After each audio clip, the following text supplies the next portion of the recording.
All right, hello and welcome. We've all heard that saying, an apple a day keeps the doctor away. But what about keeping the personal trainer away? Today, we're digging into a really common question.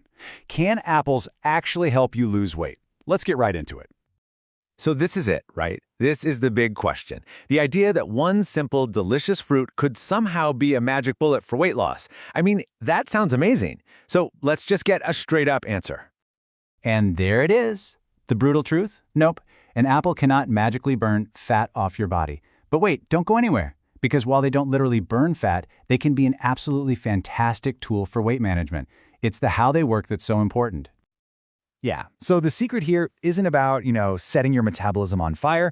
It's all about making you feel full and satisfied.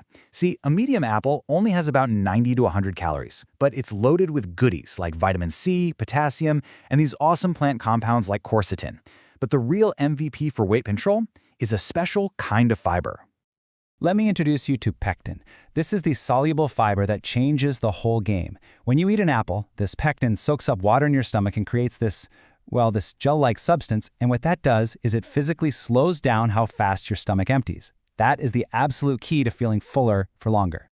So let's break down exactly how this feeling of fullness happens. First, you've got volume. The apple's water and fiber literally just take up space in your stomach. Second, that pectin gel we talked about, it slows down how fast sugar hits your bloodstream, which helps you avoid those nasty energy crashes that make you crave junk. Third, and this is a big one, the simple act of chewing a crunchy, whole apple sends signals to your brain saying, hey, we're full, you just don't get that from juice. And finally, all that good fiber feeds the healthy bacteria in your gut, which is great for your metabolism in the long run. Okay, so here's the most crucial part of this whole thing. For apples to actually help you, they have to be part of a smart strategy. And that strategy is all about replacement, not just addition. This right here is the mistake so many people make. If you just keep eating everything you normally eat and then toss an apple on top of it, well, all you've done is add more calories. That is not going to help you lose weight. The whole trick is to make a swap. Just think about that classic 3 p.m. snack attack. Maybe it's a couple of cookies, maybe it's a muffin from down the street or a bag of chips. That can easily pack in 300, even 400 calories of food that's not going to keep you full for very long. Now, let's look at the smart swap. How about one whole apple paired with a little bit of protein, like a cheese stick or maybe a tablespoon of peanut butter?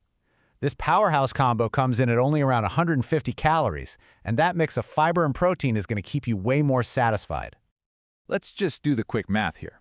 By making that one tiny change, you've just saved yourself 200 calories for the day, and you probably won't even feel deprived. Now you do that consistently, day after day, and that really starts to add up. That's how this works. So, what about results? Look, you got to be realistic.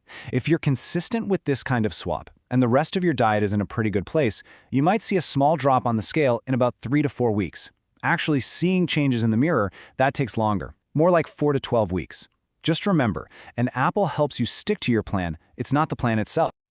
Okay, now this is a really, really important point. Not all apple products are the same. Not even close. You have got to go for the whole fruit. Let's just compare them head to head. A whole apple, it's high in fiber, which means it has a really high fullness factor. Apple juice, on the other hand, has basically zero fiber, gives you almost no feeling of fullness, and it can send your blood sugar on a roller coaster. When it comes to managing your weight, they are just not in the same league.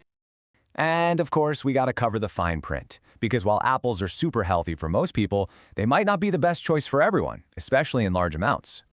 So, if you have a sensitive gut, maybe something like IBS or a sensitivity to FODMAPs, those are just certain types of carbs, all that fiber might cause some uncomfortable gas or bloating. Same goes if you have issues with fructose malabsorption. And of course, if you have diabetes, just remember that apples do have sugar. They're still a carb, so you'll just want to be mindful of how many you're eating and keep an eye on your blood sugar. Phew, okay, we've gone through a lot. So let's just wrap it all up with the most important things you absolutely need to remember from all this. So here's the recap. Number 1, an apple is a replacement food, not an extra food. Use it to swap out a higher calorie snack. Number 2, whole fruit always beats the juice. Number 3, apples work by helping you manage hunger so you eat fewer calories overall. They don't magically burn fat. Number 4, be patient. This isn't about days, it's about weeks of consistency. And finally, one apple can't undo a diet that's full of ultra-processed stuff. It's just one piece of the puzzle. And really, that's the bottom line. It's not magic, but it is smart. And now that you know how apples really work, you can use them as a smart, effective tool to help you reach your goals.